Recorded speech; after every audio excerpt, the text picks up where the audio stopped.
আজকের দিনেই 17 সেপ্টেম্বর 1950 সালে গুজরাটের বডনগর মেহসানা ডিস্ট্রিক্টে একজন এমন ব্যক্তি জন্মগ্রহণ করেছিলেন যিনি ছোটোবেলা থাকতে স্টেশনে ওনার পিতার সাথে চা বিক্রি করা থেকে শুরু করে 2001 থেকে 2014 সাল পর্যন্ত গুজরাটের মুখ্যমন্ত্রী এবং উত্তরপ্রদেশের বারাণসীর সাংসদ সদস্য এমপি এবং পরে 2014 সালের মে মাস থেকে ভারতের চতুর্দশতম প্রধানমন্ত্রী হিসেবে দায়িত্ব পালন করে আসছেন।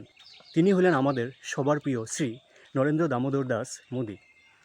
উনার পিতা ছিলেন দামোদর দাস মূলচাঁদ এবং উনার মাতা ছিলেন হীরাবেন মোদি। তিনি ভারতীয় জনতা পার্টি বিজেপি রাজনৈতিক দলের সদস্য।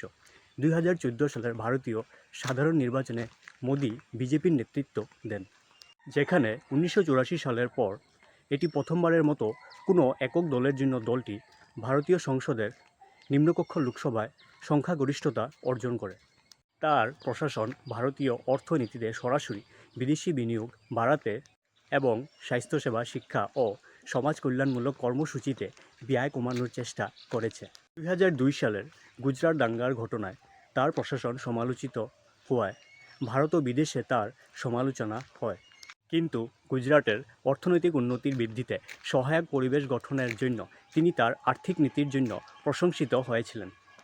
অন্যদিকে তার রাজ্যের মানব উন্নয়নের উপর গঠনমূলক প্রভাব বিস্তারে তার প্রশাসনের অক্ষমতার জন্য তিনি সমালোচিত হয়েছিলেন। মোদি একটি হাই প্রোফাইল স্যানিটেশন অভিযান শুরু করেছিলেন, যেখানে তিনি 2016 সালে উচ্চ মূল্যের নোট বাতিলের সূচনা করেছিলেন এবং পণ্য ও পরিষেবা কর এবং দুর্বল বা বিলুপ্ত পরিবেশ ও শ্রম আইন চালু করেছিলেন। আজকের এই ভিডিওটি এতটুকুই ছিল। ভিডিওটি ভালো লাগলে তোমরা আমার ফেসবুক পেজটারে ফলো করে নিও আর আমার ইউটিউব চ্যানেলটারও সাবস্ক্রাইব করে নিও।